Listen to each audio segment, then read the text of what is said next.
انتہائی بڑے عالم دین خادم القرآن حضرت مولانا غلام مستانوی صاحب رحمۃ اللہ علیہ کل اللہ کو پیارے ہو گئے۔ اسی مناسبت سے آپ حضرات طلبہ اور اساتذہ آج یہاں جمع ہوئے۔ 75 سال کی عمر میں طویل علالت اور طویل بیماری کے بعد کل ان کا انتقال ہو گیا۔ اللہ تعالیٰ ان کی مغفرت فرمائے اور اللہ تعالیٰ ان کے درجات کو بلند فرمائے۔ علمی اور رفاعی اعتبار سے ان کی ایسی خدمات ہے کہ رہتی دنیا تک اس کو یاد رکھا جائے گا۔ ایسا ادارہ انہوں نے قائم کیا کہ جس ادارے کی کوئی مثال موجودہ ہندوستان میں طلبہ کی تعداد اور بہت سی صنعت اور خدمت کی تعلیم کے جمع ہو جانے کی وجہ سے اس کی کوئی مثال نہیں ملتی ہے۔ شعبہ دینیات، شعبہ حفظ، شعبہ عربی، جو دینیات کے مختلف شعبے ہیں، اس کے علاوہ صنعت کے بہت سے شعبے، انجینئرنگ، میڈیکل اور قانون کے لیے جامعات کا قیام، بہت سی ان کی ایسی خدمات ہے جو اس دور میں اور موجودہ ہندوستان میں ان کے معاصرین میں اور پہلے بھی علماء میں سے کسی کو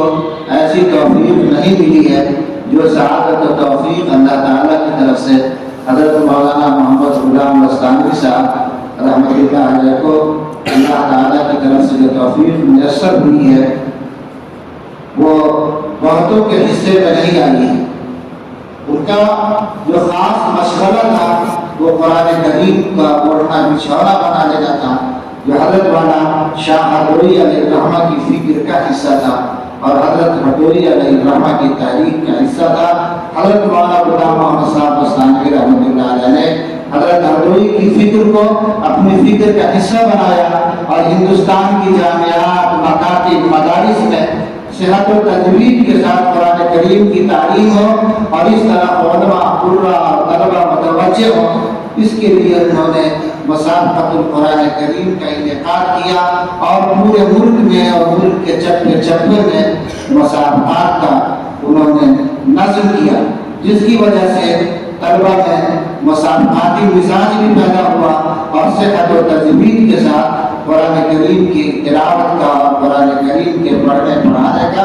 رجحان بڑھا ہے۔ یہ ان کی بڑی خدمت ہے اور اسی خدمت نے ساری دنیا میں ان کو متعارف کیا اور ساری دنیا میں اللہ تعالیٰ نے ان کی شناخت اور ان کی قبولیت اور مرجعیت کا دبدبہ بتا دیا۔ سارے عالم میں لوگ ان کا احترام کرتے تھے اور سارے عالم کے صالحین ان کے لیے دعا کیا کرتے تھے اور ان سے محبت و تعلق رکھا کرتے تھے۔ ان کی ایک خاص خوبی یہ تھی کہ بہت ہی بلند اخلاق اور اعلیٰ کردار کے وہ حامل تھے اور نرم گوئی ان کی خاص صفت تھی۔ مدرسہ امدادیہ اشرفیہ میں اس زمانے میں ان کی تشریف آوری ہوئی جب اس مسجد کی بنیاد پڑی تھی اور مسجد کا بیشتر کام باقی تھا، دیوار بھی پوری تیار نہیں تھی، 7 فٹ تک صرف دیوار پڑی تھی، دارالقرآن کی بنیاد اس وقت نہیں تھی۔ مدرسہ تجوید القرآن خیروہ میں مسابقۃ القرآن کا اسی مناسبت سے حضرت مولانا کا اس دیار میں سفر ہوا تھا۔ اس مسابقے میں امدادیہ اشرفیہ کے طلبہ نے بھی حصہ کیا تھا اور نمایاں کامیابی سے سرفراز ہوئے تھے۔ انہی کامیاب بچوں میں ایک مولوی شفیع اللہ تھے جن کا تفسیر قرآن کریم میں اول نمبر آیا تھا عربی منظوم میں۔ مولوی عابد صلی اللہ علیہ وسلم ہیں، ان کے چچا زاد بھائی مولوی شفیع اللہ صلی اللہ علیہ وسلم، انہوں نے محنت کیا تھا اور خیروہ کے مسابقے میں ان کی شرکت تھی اور پورے بہار میں ترجمہ قرآن کریم اور تفسیر قرآن کریم میں ان کا اول نمبر آیا تھا۔ اور بھی بعض طلبہ کامیاب ہوئے ہوں گے، اس کی تفسیر مجھے نہیں یاد ہے، لیکن مولوی شفیع اللہ چمپارنی کا تفسیر قرآن کریم میں اول نمبر آیا تھا۔ اس مسابقے میں جو مدرسہ تجوید القرآن خیروہ میں منعقد ہوا تھا، اسی مسابقے کی واپسی کے بعد حضرت کا سفر مدرسہ امدادیہ اشرفیہ میں ہوا اور ظہر عصر کے بیچ میں حضرت امدادیہ اشرفیہ تشریف لائے تھے، تھکے ہوئے تھے، پرانے مہمان خانے میں جو میری درسگاہ کے ساتھ لگا ہوا دوسرے نمبر کا کمرہ ہے، اسی میں ایک مسائی تھی، اسی پہ حضرت نے آرام کیا تھا اور بقیہ جو مہمان تھے وہ نیچے تشریف فرما تھے۔ حضرت کا مزاج ہے مہمانوں کی خدمت کے لیے اعلیٰ سے اعلیٰ اور اعلیٰ ترین انتظام کا۔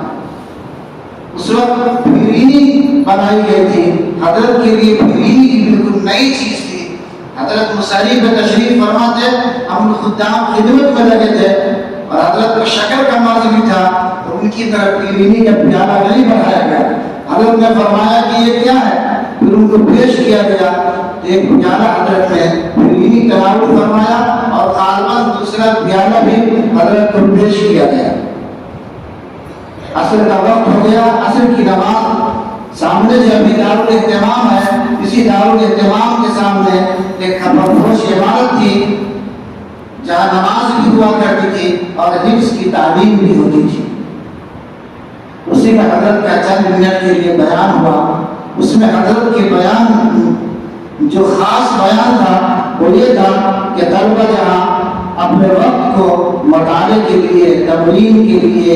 اور لکھنے پڑھنے کے لیے فارغ کرتے ہیں، طلبہ کو اپنے وقت کا ایک حصہ دعا کے لیے بھی فارغ کرنا چاہیے۔ کہ مجھے یہ بات یاد رہ گئی، مختصر سی گفتگو، سیدھی ساری گفتگو اور انتہائی مختصر، ہر عامی سے عامی گفتگو کو سمجھ جائے۔ اور دعا کی اہمیت پر مولانا نے بیان فرمایا تھا اور طلبہ کو خاص متوجہ کیا تھا کہ آپ حضرات طلبہ اپنے معمولات یومیہ کا حصہ دعا کو بنائیں، اور جہاں آپ تلاوت کا معمول بناتے ہیں، نوافل کا معمول بناتے ہیں، مطالعے کا معمول بناتے ہیں، سبق اور تکرار کا معمول بناتے ہیں، ایسے ہی ایک حصہ 10 منٹ 15 منٹ دن بھر میں دعا کے لیے بھی مخصوص ہونا چاہیے، کیونکہ علم اللہ کا عطیہ ہے اور اللہ کے دربار سے چیزیں دعا کی وجہ سے ملا کرتی ہے۔ بہرحال اللہ تعالیٰ حضرت مولانا محمد غلام مستانوی صاحب جن کی طویل خدمات ہے اور رہتی دنیا تک ان کو یاد کیا جاتا رہے گا۔ ہزاروں مدرسوں میں، مکاتب میں، لاکھوں طلبہ، ہزاروں علماء اس وقت اشبار ہیں اور ان کے لیے دعائیں مغفرت اور ترقی درجات اور رفع درجات کی دعا کر رہے ہیں۔ ہم بھی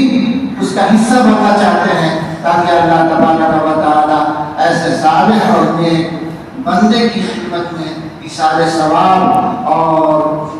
ان کی انتقال پر تعزیت کو ہمارے اللہ قبول فرمائے اور ہماری مغفرت کا بھی ذریعہ بن جائے۔ وقت کم ہے، ہم حضرت متضی اللہ علیہ سے گزارش کرتے ہیں کہ حضرت اپنے تاثرات کا اظہار فرما کر حضرت دعا فرماتے ہیں۔ حضرت کی دعا اور حضرت کی پرمغز تقریر اور خطاب کے بعد انشاءاللہ مجلس کا اختتام ہوگا۔